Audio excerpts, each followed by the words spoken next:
vamos a ver integración compleja. La integración compleja va a traer a nuestra mente un tema semejante en el caso de la variable real.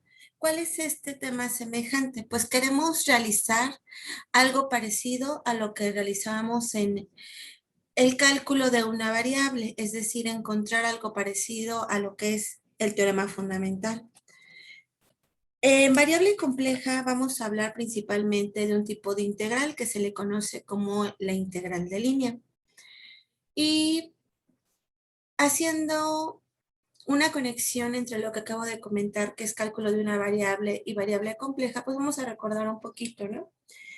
Que las propiedades de las funciones analíticas estudiadas previamente por nosotros son resultantes de la derivabilidad de la función. En el caso real, el teorema fundamental revela la conexión sorprendente y de gran utilidad entre las derivadas y las integrales definidas. Vamos a recordar que en el caso del teorema fundamental de la variable real, si nosotros tenemos una función f de x que es continua en un intervalo x entre a y b, entonces esta función f de x va a poseer una antiderivada en este intervalo. Esa antiderivada normalmente, recordemos, o también primitiva, le llamábamos f mayúscula de x y es cualquier antiderivada de la función f minúscula en este intervalo. Y dado que era su antiderivada o su primitiva, entonces se satisfacía el siguiente teorema. Les dice que la integral definida en ese intervalo definido de la función f de x minúscula diferencial de x entre a y b va a ser igual a ¿quién? A la función mayúscula evaluada en b menos la función minúscula evaluada en a. En este sentido, pues nosotros queremos encontrar algo parecido para la variable compleja. Entonces, al realizar eso, pues no tenemos que dejar de lado que nuestras funciones complejas satisfacen en la mayoría de los casos que son funciones analíticas en un intervalo del plano complejo o en todo el conjunto del plano complejo. Aparentemente, pues esta idea pareciera inmediata y nos gustaría trabajarla de esta forma, mas sin embargo no es tan evidente, como lo vamos a ver a continuación. Entonces, ahorita vamos a recalcar que una de las principales metas de este tema es precisamente probar un teorema similar para integrales de línea, para funciones analíticas. Entonces, para ello, antes de introducirnos en eso, vamos a hablar de lo que es el arco de una curva en el conjunto de los números complejos. En la forma más general, un arco va a ser una parametrización, una forma paramétrica de una función, le vamos a llamar bajo esta letra, en donde vamos a tener que las variables, tanto real como compleja, recuerden que x se refiere a la parte real y ya a la parte compleja de cualquier número complejo z, van a ser funciones a su vez de un parámetro t. Y para la parte imaginaria también y de t, en donde este parámetro t va a estar definido en un intervalo cerrado alfa y beta, ¿ok? Ahora bien, para cada una de estas nuevas funciones parametrizadas en una curva, nosotros vamos a tener específicamente que las funciones x de t y y de t van a ser funciones continuas de la variable t en un intervalo cerrado, como yo lo había comentado, alfa, beta. En este plano complejo, entonces nosotros vamos a definir que cualquier número complejo va a estar definida en la forma z de t, en donde, como yo lo había comentado previamente, z de t es la suma de la parte real más la parte imaginaria y de t. Y t va a tomar valores entre alfa y beta. Una vez entendido esto, vamos a solicitar características muy específicas a esta nueva longitud de arco o arco. Este arco de la función va a tener una característica que matemáticamente se le considera una característica de suavidad o va a ser una curva suave. ¿A qué se refiere con esto? La característica de que sea suave este arco es que va a ser derivable, es decir, para la variable z, su derivada va a ser la suma de las derivadas de la parte real más la parte compleja. No va a ser nula esta derivada y además esta derivada va a ser continua en el intervalo alfa, intervalo cerrado alfa, beta. Puede ser suave, no necesariamente en todo el intervalo, pero sí por partes. Y de ahora en adelante vamos a utilizar las siglas de suave por partes, SPP. Es decir, que puede tener un arco de esta forma, suave, y puede ser suave en subintervalos del mismo intervalo. Es decir, que consiste en un número finito de arcos suaves unidos por sus extremos. Ahora, si esta curva es un arco suave, entonces las variables reales x y la variable imaginaria y de t son continuas y por lo tanto las derivadas x' y y' son continuas también por partes. Este tipo de arco tiene un nombre muy específico dentro de la teoría matemática. Se le conoce, aparte de un arco simple, se le conoce un arco de Jordan. Entonces, cuando ustedes vean ahí en los titulares o en los textos que tienen un arco de Jordan, se están refiriendo a que en realidad son suaves. ¿Y qué va a ser específicamente un arco de Jordan o un arco simple? Va a ser aquel arco en el que yo voy a tener que en dos puntos, uno inicial de subíndice 1 y uno final de subíndice 2, la función z va a tomar los mismos valores. Solamente si se tiene que esta curva se va a interceptar en estos extremos de subíndice 1 de subíndice 2. Pueden o no intersectarse, pero sí pueden tener el mismo valor. ¿Ok? Una vez ya teniendo o entendido esto, entonces también vamos a hablar de un tipo de curvas o de arcos que nos interesan, que se le conocen como las curvas cerradas, en donde intuitivamente, por lo que nosotros sabemos, algo cerrado es algo que puede comenzar si tomamos un punto inicial alfa y termina en el mismo punto, pero al dar la vuelta completa sobre esa misma curva, toma un valor z de beta. Entonces, una curva de Jordan va a ser cerrada y simple, posiblemente únicamente en los extremos. A continuación, aquí en la ilustración, nosotros vamos a ver algunos ejemplos de lo que son este tipo de curvas. Por ejemplo, esta curva que tenemos aquí es un arco suave. Observemos que en cada uno de sus puntos es derivable. Análogo a lo que nosotros en algún momento llegamos a ver sobre las derivadas, recuerden que para que exista la derivada no debe de terminar en punta. Entonces este es un arco simple, no termina en punta y este es su punto inicial alfa, su punto final, ¿ok?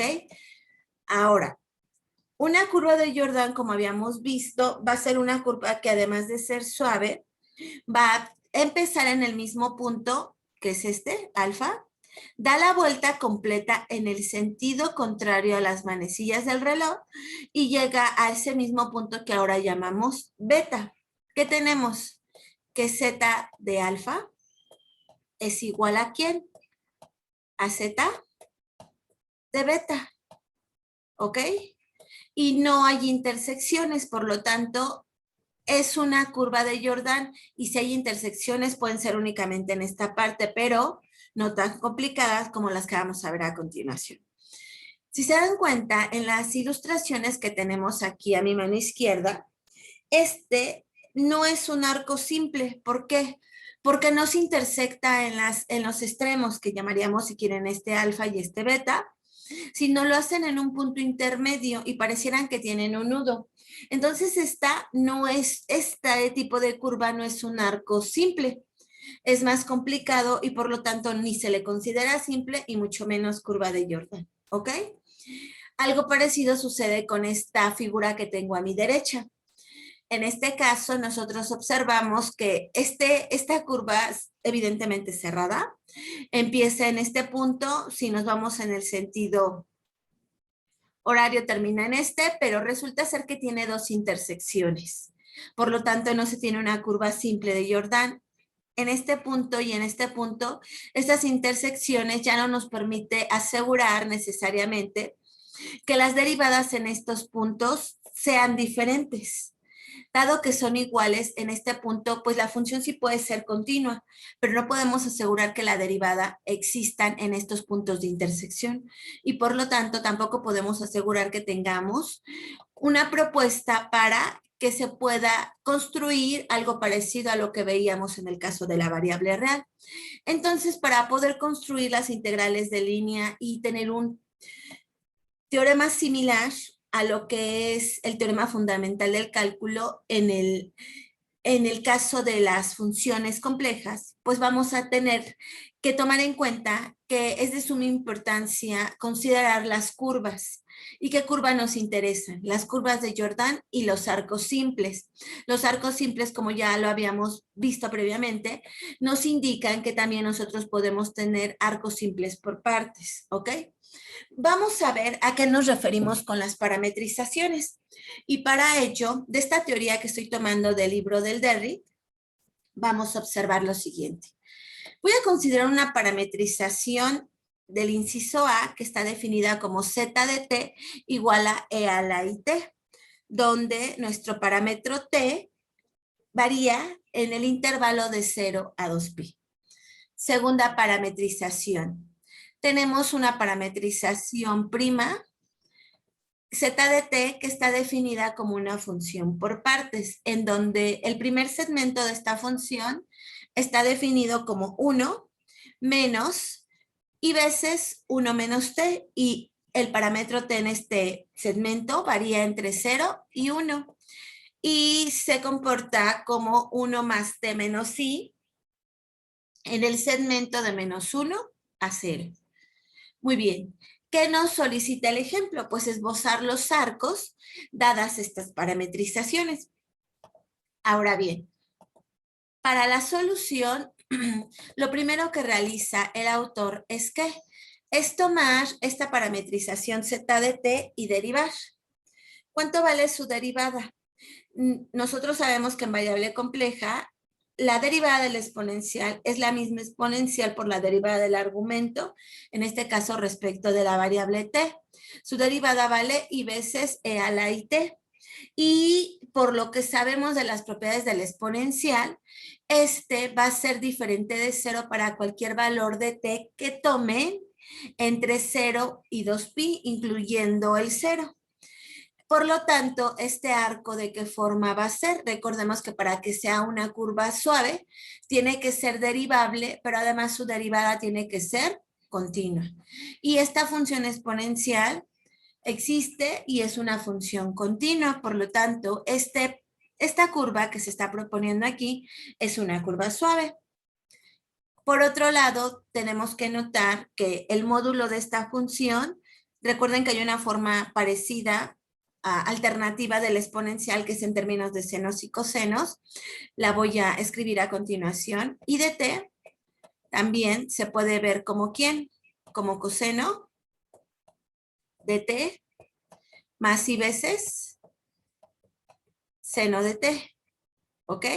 Considerando esta forma, entonces, si nosotros calculamos la magnitud de esta función, observamos que su magnitud, ¿cuánto vale, chicos? 1. Y por otro lado, también observamos que de 0, que es el punto inicial en el que varía t, va de 0 a 2pi, es igual a e a la i 2pi, y eso sí es cierto, porque de acuerdo a esto que yo les estoy comentando, las funciones senos y cosenos son funciones que tienen la propiedad de que son cíclicas, y por ser cíclicas, ¿qué sucede? Pues lo siguiente, sucede que vamos a tener un punto inicial en el ángulo 0, y vamos a regresar a esa misma curva en un ángulo de 2pi. Por lo tanto, esta parametrización es la parametrización de un círculo unitario recorrido en sentido contrario a las manecillas del reloj. Es importante que a partir de este momento en nuestras mentes tengamos presente lo siguiente. Cuando nosotros hablamos de parametrizaciones, por conveniencia internacional, las parametrizaciones se consideran en sentido positivo si van en sentido contrario a las manecillas del reloj.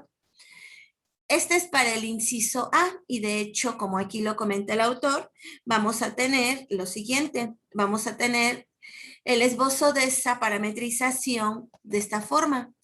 Este es un arco simple, no por partes, sino en todo el arco. Un círculo centrado en el origen de radio 1 en el plano complejo, ¿ok? Veamos qué pasa con la segunda parametrización, que es el inciso B. En este caso, tenemos que ver que para que, algo similar a lo que veíamos en el caso de la variable real, para que exista la derivada de esta función, debe de existir la derivada de cada uno de los segmentos en los que está definida esta función por partes. Entonces, esto sí lo vimos previamente, la derivada de esta función va a ser la derivada, en este caso, ¿en dónde? De la parte real más la derivada de la parte imaginaria respecto de t. Pero observen, aquí observamos que nuestros segmentos de la función definida por partes tiene estos dos segmentos que se intersectan en un punto. ¿Cuál es ese punto? 0. Porque toma ambos valores de 0. Entonces, cuando yo derivo, por un lado, si yo quisiera saber, recuerden que algo parecido a lo que veíamos en el caso de la variable real, para saber sus derivadas, en particular aquí me interesa la derivada en 0, yo quisiera tener el mismo resultado. Cuando yo derivo z' de la parte del segmento de arriba como está definida, ¿cuánto vale la derivada respecto de c? Le voy a llamar primera parte del segmento. La derivada respecto de t vale menos i multiplicado por, esta vale 0, pero esta derivada vale menos 1. Por lo tanto, nos da un resultado de i. Vamos a ver qué sucede con esta parte. Cuando yo derivo respecto de t, ¿cuánto me da la derivada, chicos?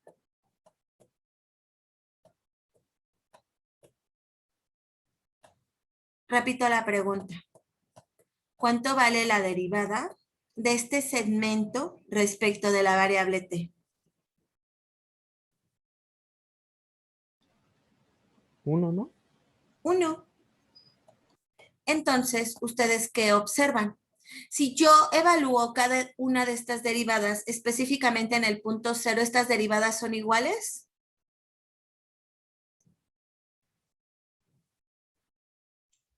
Sí. ¿Seguros? En la parte superior, su derivada vale i. En la parte inferior, su derivada vale 1. De acuerdo a lo que hemos visto, estos dos números son diferentes. Y dado que tengo en el mismo punto evaluado en 0 dos derivadas diferentes, la derivada de esta función no existe. ¿Sí están de acuerdo conmigo, chicos? Entonces, como sale diferente, no existe, ¿no? Por lo que hemos dicho, ¿no? Anteriormente. Sí, además se parece algo que nosotros ya habíamos revisado previamente. Sé que aquí en variable compleja no lo hicimos, pero en variable real hablábamos de que si en un punto específico las derivadas eran diferentes de las funciones definidas por parte, entonces la derivada no existe porque no puede tener dos valores diferentes. Y es justamente lo que nos dice aquí el autor.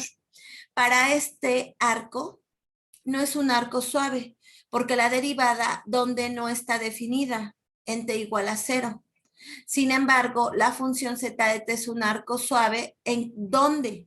En los intervalos de menos 1 a 0 y de 0 a 1, pero no en el punto 0. Por lo tanto, este arco Va a ser suave, pero por partes.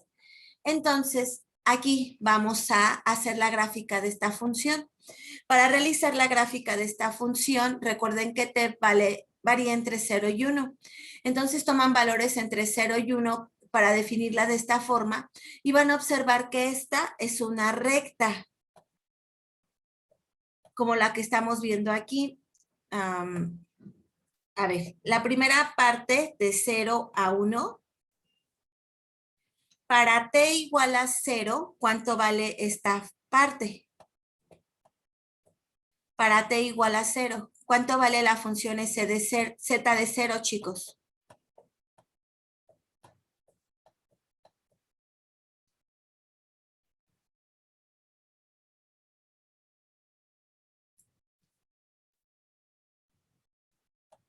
¿Cuánto vale z de 0?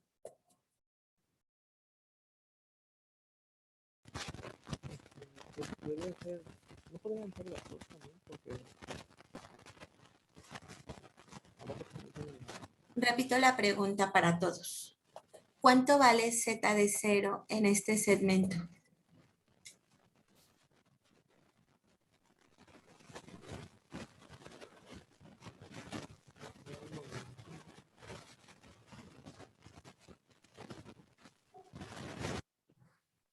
Pues quedaría 1 menos 0, ¿no? En la multiplicación.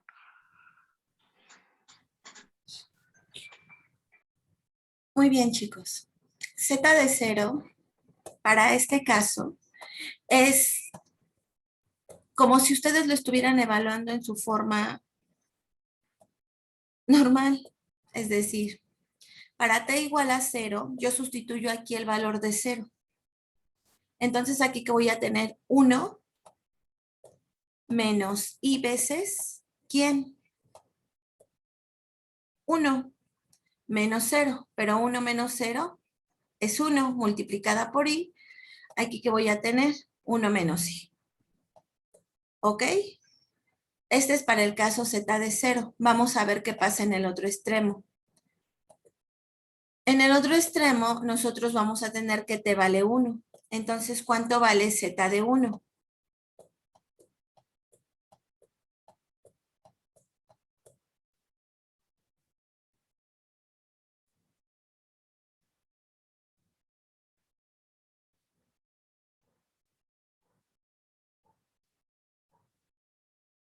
Repito la pregunta. ¿Cuánto vale z de 1?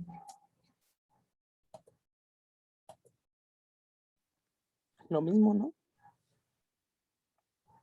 1 menos i.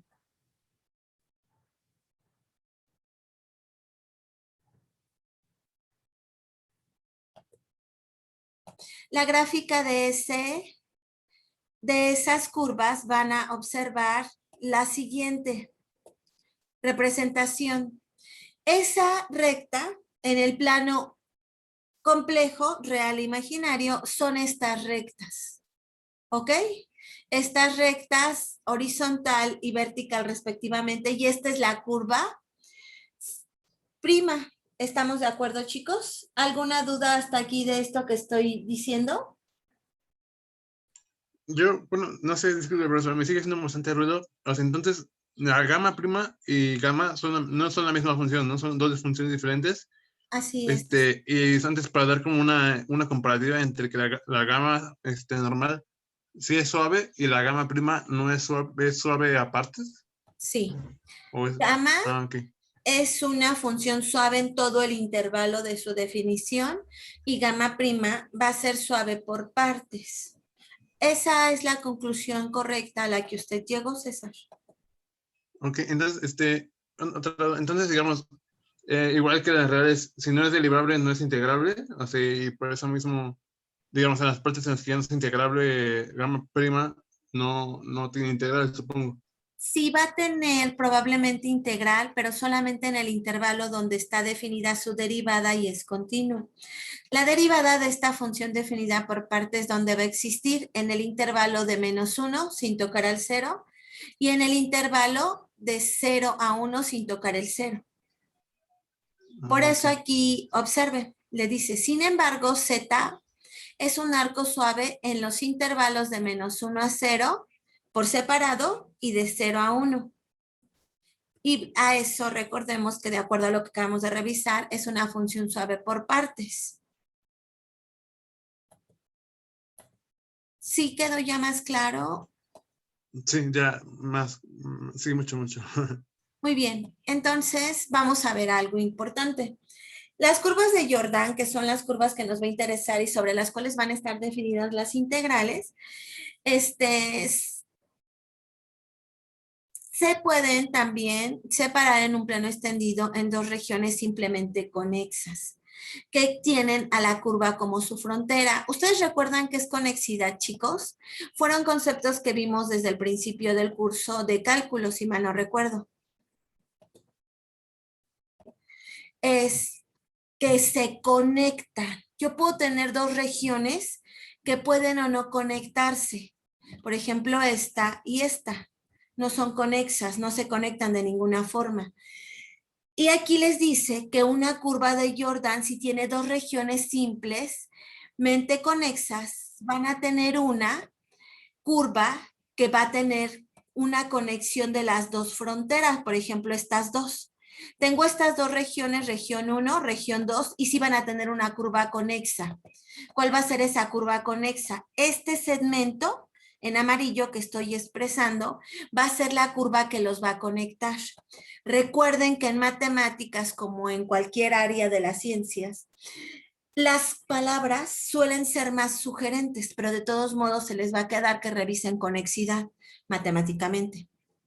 Ahora bien, este es un punto importante porque justamente esas curvas son las que nos van a permitir ver si nosotros tenemos o no integrales en las funciones complejas.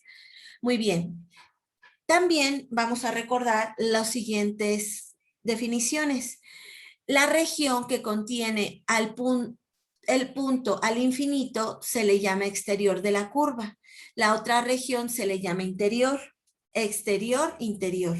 Aunque este teorema parece obvio, su prueba es difícil. Así que se aceptará su validez en base a la intuición. Una curva de Jordan está parametrizada en sentido positivo si su interior se mantiene siempre a la izquierda cuando se recorre la curva. Por ejemplo, si nosotros tenemos la parametrización z de t igual a e a la t, lo cual, como ya les había comentado, es en forma de funciones trigonométricas, es coseno de t más i veces seno de t, donde t va de 0 a 2pi. Esto recordemos que se parametriza como un círculo unitario, es decir, el módulo de z es igual a 1 en su sentido positivo, es decir, en sentido contrario a las manecillas del reloj, mientras que z de t igual a e a la menos it no lo hace. Cuando aquí tienen el signo negativo en el argumento del exponencial, esto va a afectar de la siguiente manera la forma trigonométrica, va a ser coseno de t menos i veces seno de t. Esto, cuando tiene el signo positivo, sí es un círculo unitario en el sentido contrario de las manecillas del reloj, pero cuando tiene el signo negativo, no necesariamente va a tener ese sentido positivo del cual estamos hablando y por eso afirma esto el autor. Ahora bien, consideremos un arco suave, gamma, que está comprendido dentro del conjunto de los números reales y sea la función compleja. Aquí el autor tuvo un error de taquigrafía, f de z o f de t si quieren, mejor. Continúa en esta curva. Se usa la parametrización gamma para definir la integral de f sobre esta curva en términos de dos integrales reales, es decir, de la parte real y de la parte imaginaria de f de t. Si las dos integrales reales pueden evaluarse, se le puede asignar un valor a la integral de línea. Muy bien, definición. Ahora sí ya voy a definir lo que es una integral de línea, ¿ok? ¿Cómo va a estar definida una integral de línea? De la siguiente forma. Para la curva gamma, z igual a z de t, donde el parámetro t va a quedar definido en el intervalo alfa, beta, va a ser un arco suave. Y además vamos a tener que de forma general f de z está dividida en su parte real y en su parte imaginaria y va a ser continua en esta curva. Así la integral de línea de f sobre esta curva parametrizada va a estar definida de la siguiente manera. Integral sobre esta curva de f de z va a ser la integral en la curva ya parametrizada en términos de este parámetro t. F de z de t, y en vez de poner d de z, recuerden que z ya está parametrizada, vamos a tener z' de t, ¿ok? Es decir, yo recuerdo que f de z tiene su parte real, su parte imaginaria, lo sustituyo aquí, y recuerdo que z' también tiene su parte real y su parte imaginaria. Agrupo términos real con real y parte imaginaria con parte imaginaria y observo que mi integral de línea en este intervalo de t va a quedar definida de la siguiente forma. Esta parte real va a quedar como, al yo realizar el producto de la parte real, lo voy a poner en amarillo, que es este, con x de t. Recuerden que cuando multiplican este término por el mismo y, les da una parte imaginaria y les da, como tienen un y cuadrada, les queda menos. b de z de t por y' de t. Y esto es el término real. Ahora vamos a centrarnos en la parte imaginaria. Esta parte la multiplico por x de t, que es b de t, x' de t, y ahora esta parte con la parte imaginaria de y de t, y esto me da esto que tengo aquí. Entonces ya observo que yo separé mi integral de línea tanto en la parte real como en la parte imaginaria. ¿Hasta aquí me van siguiendo, chicos? Sí. Ok. Ahí nada más se agruparon, ¿no? La parte real, parte imaginaria, y está integrando ya cada parte, ¿no? Así es. Hasta ahorita, lo único que está realizando es separar la parte real de la imaginaria, así como lo hacíamos con las funciones y con el número complejo, pero ahora con las integrales. Y una vez teniendo esto para este tipo de arco, se puede aplicar la definición anterior a un número finito de intervalos cerrados en los cuales z de t es suave y se suman los resultados de cada uno de estos sumandos. ¿Ok? Esa es la definición de quién, recordemos nuevamente, de integral de línea para una función f de z sobre un arco suave. ¿Ok? Una función f de z que es continua. Veamos un ejemplo específico. Vamos a suponer que nosotros tenemos una función f de z que está definida como x y queremos encontrar su integral en este arco gamma. Este arco es una curva definida suave por partes y nos dice que está mostrada en la figura 2.3. Y está parametrizada de la siguiente forma. Gamma es z de t igual a 1 más it para los valores de t entre 0 y 1. Pero para los valores entre 1 y 2 toma los valores de 2 menos t más i. Vamos a ver cuánto vale la derivada de cada uno de estos segmentos de esta parametrización en cada uno de los intervalos. Esta función derivada respecto de t vale y este segundo segmento derivado respecto de t vale menos 1. Vale i entre t entre 0 y 1 y vale menos 1 para t entre 1 y 2. Con derivadas izquierda y derecha diferentes de t igual a 1, porque observemos que para el caso particular de t igual a 1, la derivada tampoco existe. Por eso dice que con derivadas izquierda y derecha diferentes en t igual a 1. Es decir, la derivada existe y es continua para cualesquiera valores excepto 1. Obteniendo esto por definición, al integrar esta función en estos intervalos, se obtiene lo siguiente. Aplicamos la definición, la integral sobre esta curva de la función x diferencial de z va a ser igual a ¿quién? Se va a separar en dos integrales. El integral en el intervalo de t entre 0 y 1, de 0 a 1, ¿cuánto vale mi función? Vale x, recordemos que x de t, en este caso particular, vale 1 para este intervalo. Vamos a la definición. Me voy a regresar un poquito. Aquí la definición les dice que esto se convierte en ¿quién? En lo siguiente. Se convierte en la integral del intervalo que ustedes están observando. De alfa a beta. Como tenemos una función definida por partes, alfa y beta va a estar definida en los intervalos que tenemos, que es de 0 a 1 y de 1 a... No recuerdo el otro valor, pero ahorita lo vemos. Entonces aquí tenemos alfas y betas distintos. Para la parte real, aquí observamos que U queda en términos de T. Su derivada X', B de T, Y' de T.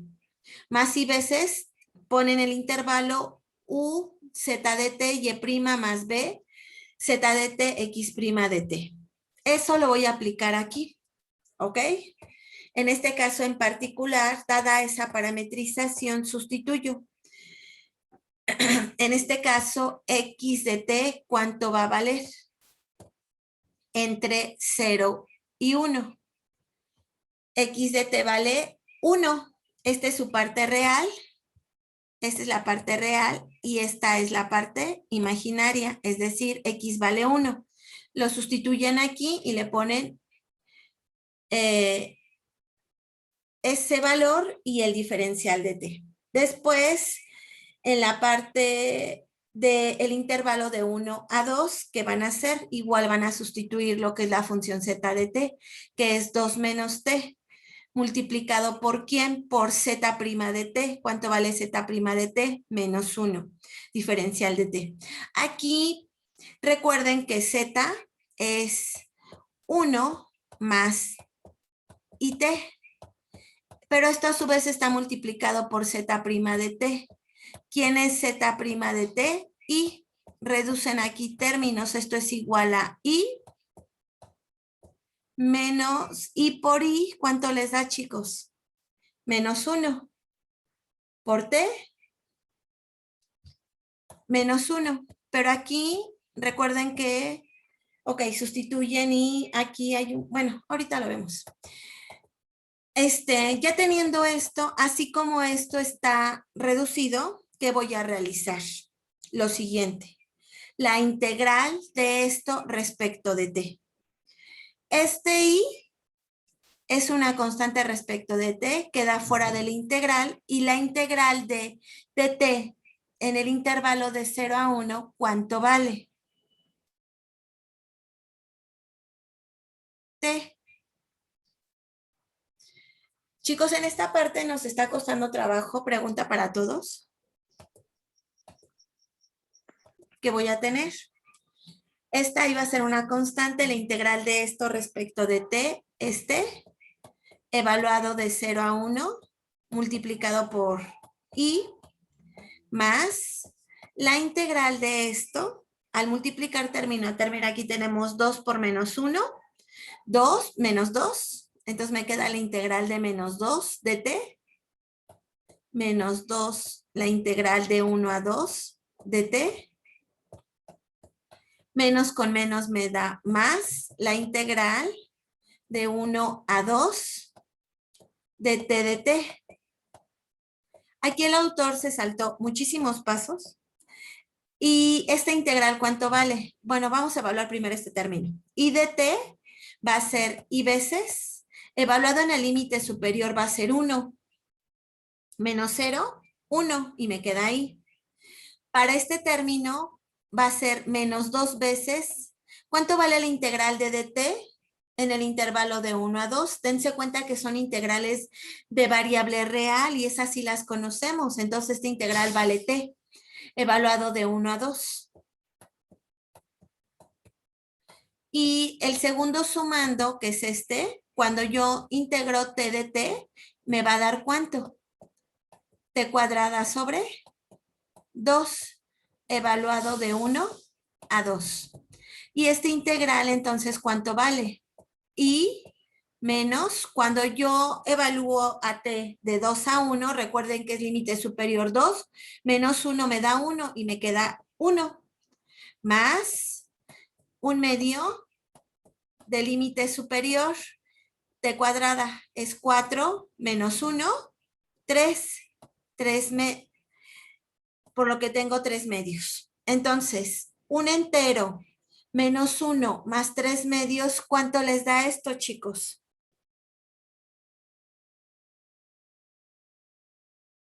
¿Sí me van siguiendo? Sí. Mm, No, es como que se cortó un poquito. ¿Lo podría repetir? Nuevamente, yo, ya que calculé las integrales, evalúo en el límite superior. En el límite superior, aquí tengo 2t. En el límite superior sería 2 menos el límite inferior, que es 1, me da 1. Por lo tanto, aquí tengo menos 2. Luego más, factorizo el 1/2, t cuadrada evaluada en 2 me da 4, menos 1 me da 3 medios. Entonces aquí tengo 1 menos 2 más 3 medios, reduzco términos. Aquí tengo menos 4 medios más 3 medios, ¿cuánto me da? Menos 1/2 más 1. Entonces mi resultado es justamente lo que tengo aquí a mi izquierda, ¿verdad, chicos? ok, Sí. ok. Entonces aquí era 3 medios. Así es.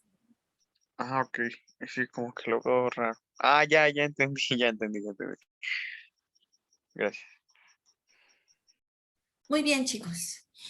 Ya hasta me pasé. Permítanme.